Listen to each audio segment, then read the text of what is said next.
Slavery didn't end in 1865. It just got a legal loophole. In 1865, the United States passed a law that was supposed to end slavery. But there was a line buried inside the Constitution, a line that changed everything. Slavery is abolished, except as punishment for a crime. That one exception didn't look dangerous at first. But history would prove it became the doorway.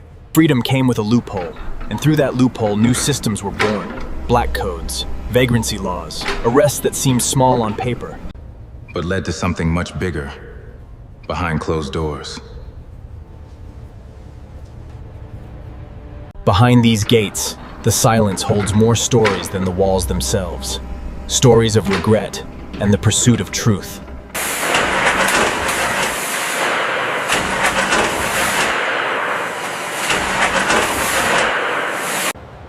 After slavery ended, many Southern plantation owners faced a problem. They had built their wealth on free labor. The 13th Amendment abolished slavery, but it allowed involuntary labor as punishment for a crime. Soon after, black codes criminalized everyday behavior, creating a new way to force labor and keep the economy running.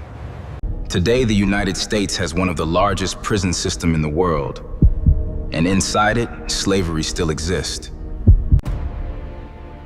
Who benefits from prison labor, and who pays the price?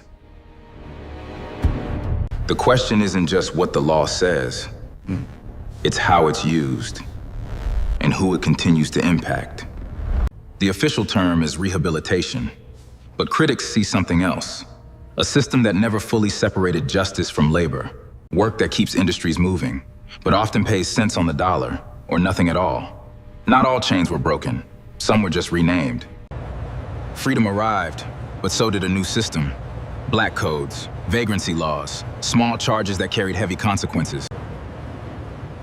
Slavery didn't end in 1865. It just got a legal loophole. In the Pennsylvania Kids for Cash scandal, 2 judges were convicted of sending children into private detention centers for profit. Another example of how punishment systems can become tied to money and hit not just black families, but poor families hardest. This is often described by critics as part of a modern-day free labor trade through mass incarceration. There's a reason why the prisons are filled with poor black and brown people. Rich people most likely won't go to jail. They just pay a fine because the system wasn't built for them in the first place. This is real life shit right here. If you about them streets, be about them streets for real. Open a book, read the Constitution. Know your history.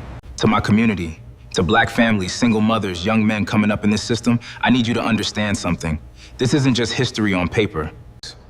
And if you want a modern way to understand how patterns repeat in ways people don't always notice, watch They Clone Tyrone streaming on Netflix. It's fiction, but the deeper message speaks to systems, cycles, and how reality can feel layered in ways that aren't always obvious at first.